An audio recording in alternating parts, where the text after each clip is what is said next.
여러분, 혹시 최근에 주변에서나 요즘 이거 배우기 시작했어라거나 이번 주말에 어디로 라운딩 가라는 말 예전보다 확실히 덜 들리지 않나요?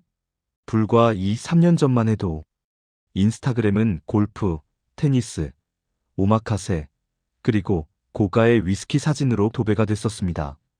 너도 나도 갓생을 살겠다며 퇴근 후 원데이 클래스를 듣고 수백만 원짜리 장비를 맞추는 게 당연한 시대였죠. 그런데 지금은 어떻습니까?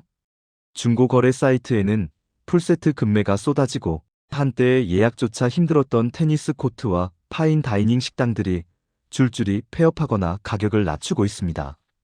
사람들은 말합니다. 아, 이제 유행이 지났나 보네. 라고요. 하지만 여러분, 이건 단순한 유행의 변화가 아닙니다. 대한민국 경제 구조 자체가 뿌리째 흔들리며 발생한 취미의 몰락이자 생존의 시대가 도래했다는 아주 강력한 신호입니다. 오늘 이 영상에서는 왜 우리가 그토록 열광했던 취미들이 단숨에 쓰레기통으로 처박히게 됐는지, 그리고 이 현상이 여러분의 자산과 미래에 어떤 경고를 보내고 있는지 아주 냉정하게 분석해 드리겠습니다. 오늘 영상 끝까지 보시면 남들 다 망해갈 때 여러분은 어떻게 돈을 지키고 시간을 써야 하는지 그 해답을 얻어가실 겁니다. 자, 질문 하나 드릴게요. 여러분은 지금 즐기고 있는 취미가 있나요?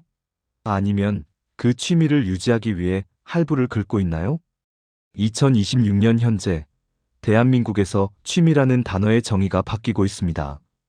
과거의 취미는 나를 표현하는 수단이었지만 지금의 취미는 내 계급을 증명하는 고통스러운 비용이 되어버렸기 때문입니다. 통계청 자료를 보면 답이 나옵니다.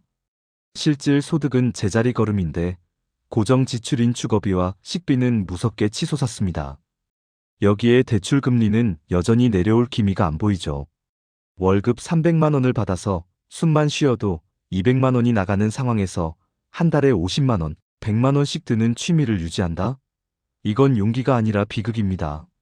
실제로 최근 조사에 따르면 2030 세대의 여가 활동 1위가 무엇인지 아십니까? 바로 유튜브 및 OTT 시청입니다. 비율이 무려 70%를 넘습니다. 왜 그럴까요? 돈이 안 들거든요.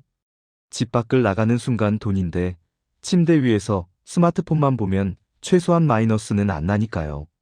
이걸 두고 전문가들은 취미의 가성비화라고 부르지만 저는 취미의 거세라고 부르고 싶습니다. 우리는 지금 자발적으로 취미를 포기하는 게 아니라 경제적 압박에 의해 취미를 압수당하고 있는 겁니다. 자, 그럼 질문을 던져봐야 합니다. 왜 하필 골프였고, 왜 하필 테니스였을까요? 그리고 왜 지금은 그 많던 골린이와 테린이들이 자취를 감췄을까요? 답은 간단합니다. 그건 취미가 아니라 과시적 소비였기 때문입니다. 경제학에는 배블런 효과라는 말이 있죠. 가격이 오를수록 허영심 때문에 수요가 줄지 않는 현상을 말합니다. 지난 몇 년간 대한민국을 휩쓴 취미 열풍은 사실 이 배블런 효과의 끝판왕이었습니다. 한번 생각해 보세요.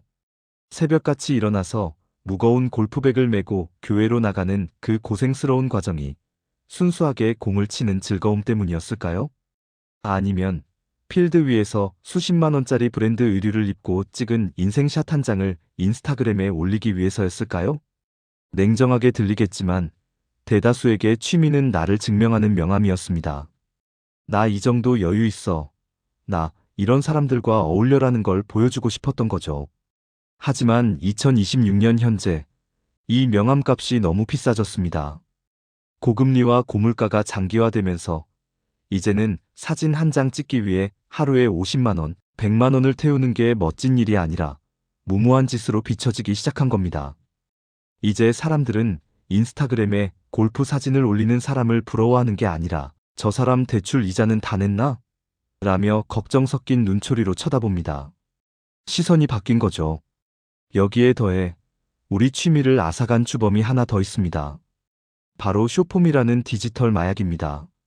여러분, 퇴근하고 운동 가거나 악기 배우러 가려면 얼마나 큰 에너지가 필요한가요?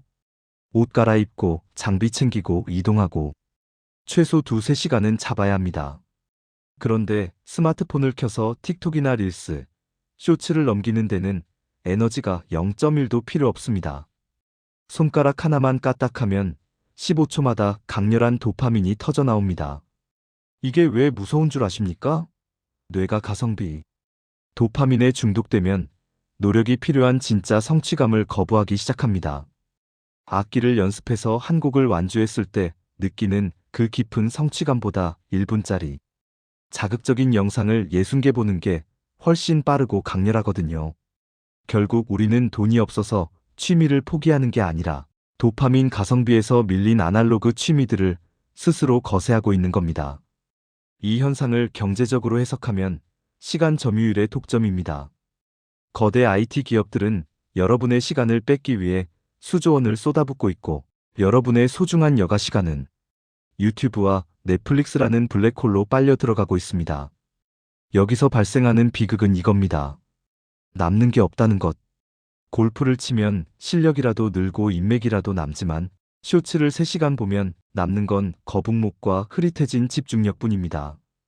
더 심각한 건 이 취미의 실종이 경제 양극화를 가속화하고 있다는 사실입니다. 부자들은 여전히 승마를 하고 요트를 타고 해외로 나갑니다.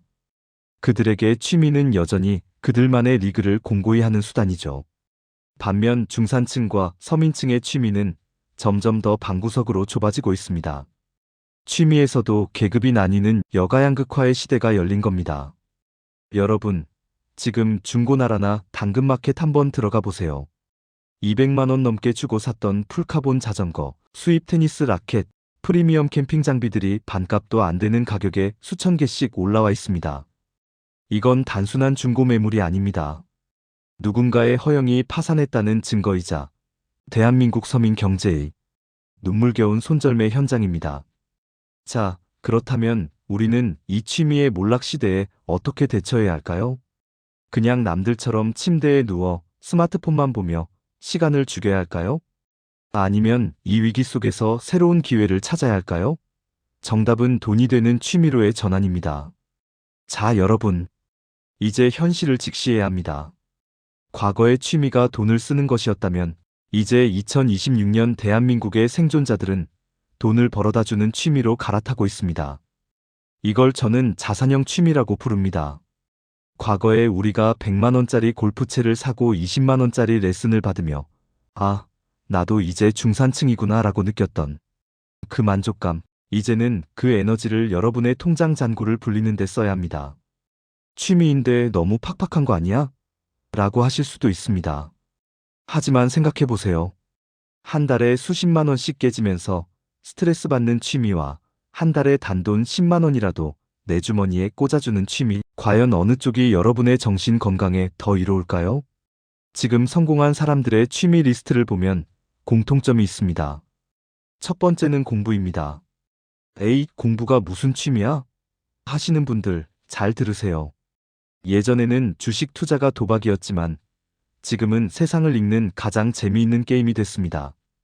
내가 산 기업의 리포트를 읽고 해외 뉴스를 분석하면서 세상 돌아가는 판을 읽는 것. 이게 습관이 되면 그 어떤 넷플릭스 영화보다 흥미진진해집니다. 심지어 이건 운 좋으면 내 자산을 2배, 3배로 불려주죠. 두 번째는 콘텐츠 생산입니다.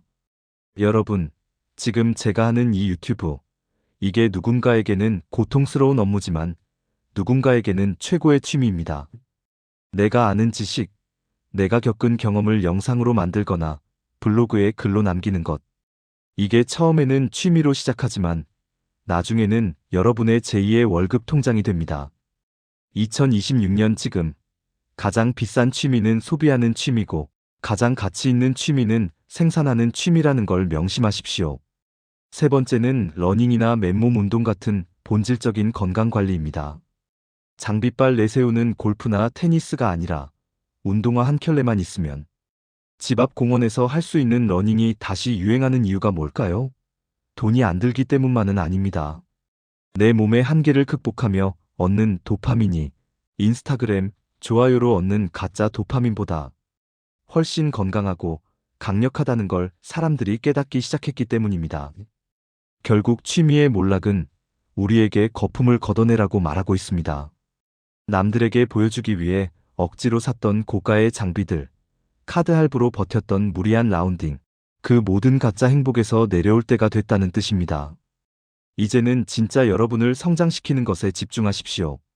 제가 여러분께 드리는 오늘 영상의 액션 플랜입니다. 지금 당장 집 구석에서 먼지만 쌓여가는 고가의 취미용품들, 중고거래 사이트에 올리세요. 나중에 쓸 것 같은데? 아니요, 절대 안 씁니다. 그 물건들을 현금화해서 차라리 배당주를 사거나 여러분의 몸값을 높일 수 있는 강의를 결제하십시오. 남들이 취미를 잃어버리고 스마트폰 속에서 허우적거릴 때 여러분은 그 시간을 자산으로 바꾸는 1%가 되셔야 합니다. 2026년 대한민국에서 살아남는 유일한 방법은 내 소중한 시간과 돈을 감가상각되는 소모품이 아니라 가치가 상승하는 자산에 투자하는 것뿐입니다. 취미는 나를 표현하는 수단입니다. 하지만 빈 통장으로 나를 표현할 수는 없습니다. 든든한 자산과 깊이 있는 지식, 그리고 건강한 몸. 이 세 가지가 뒷받침될 때 비로소 우리는 진정한 여유라는 취미를 가질 수 있게 될 겁니다. 자, 오늘 영상이 여러분의 뼈를 때렸다면 혹은 새로운 자극이 되셨다면 구독과 좋아요 부탁드립니다. 여러분의 생각은 어떠신가요? 여러분이 최근에 포기한 취미는 무엇이고 새롭게 시작한 돈 되는 취미는 무엇인가요? 댓글로 남겨주시면 제가 직접 읽고 답변 달아드리겠습니다. 여러분의 자산이 우상향하는 그날까지 저도 멈추지 않겠습니다. 지금까지 시청해주셔서 감사합니다.